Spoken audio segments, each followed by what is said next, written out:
saya Muhammad Fadel, saya dari kelas 12 Di sini saya akan menjelaskan kembali struktur sejarah novel karya dari Pramudia Anantatur yang berjudul Gadis Pantai. Struktur pertama yaitu orientasi. Di suatu zaman, di zaman kolonialisme Belanda, di suatu kabupaten bernama Jepara, hiduplah sebuah keluarga yang terdiri atas ayah, ibu, dan seorang anak gadis.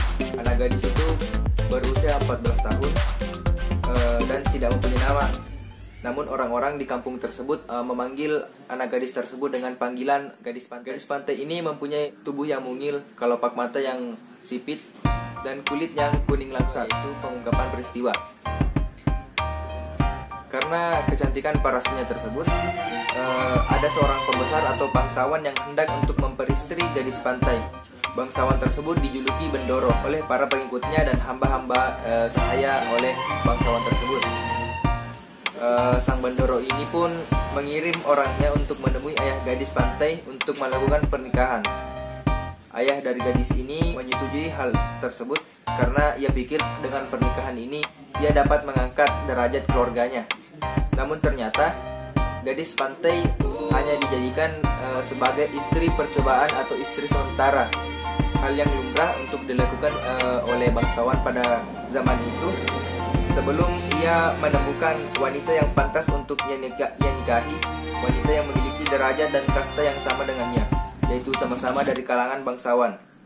Meskipun gadis pantai tak setuju dengan hal tersebut, ia tak mempunyai kekuatan untuk menolak.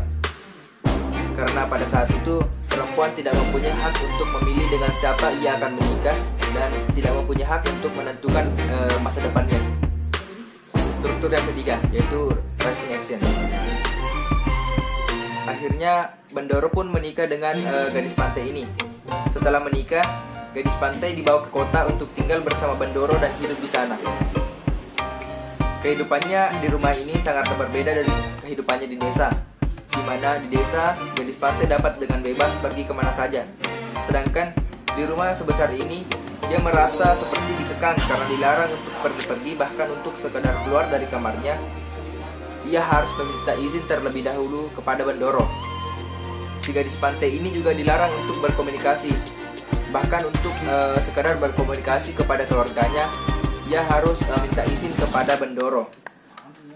Struktur keempat yaitu konflik. Tak lama kemudian tiba-tiba hamba sahaya wanita Toro tersebut dipecat oleh Bendoro. Sang gadis pun merasa sedih dan marah akan hal itu, namun ia tak mempunyai kekuatan untuk berbuat apa-apa. Semenjak kepergian wanita tua tersebut, sang gadis pantai merasa kesepian, hingga akhirnya ia meminta izin untuk pergi ke kampung. Dia pun diizinkan oleh Bendoro, kemudian ia pun berangkat ke rumah Bendoro. Namun lama-kelamaan gadis pantai merasa resah. Dia tak lagi dianggap sebagai gadis pantai seperti yang dulu oleh para warga kampung.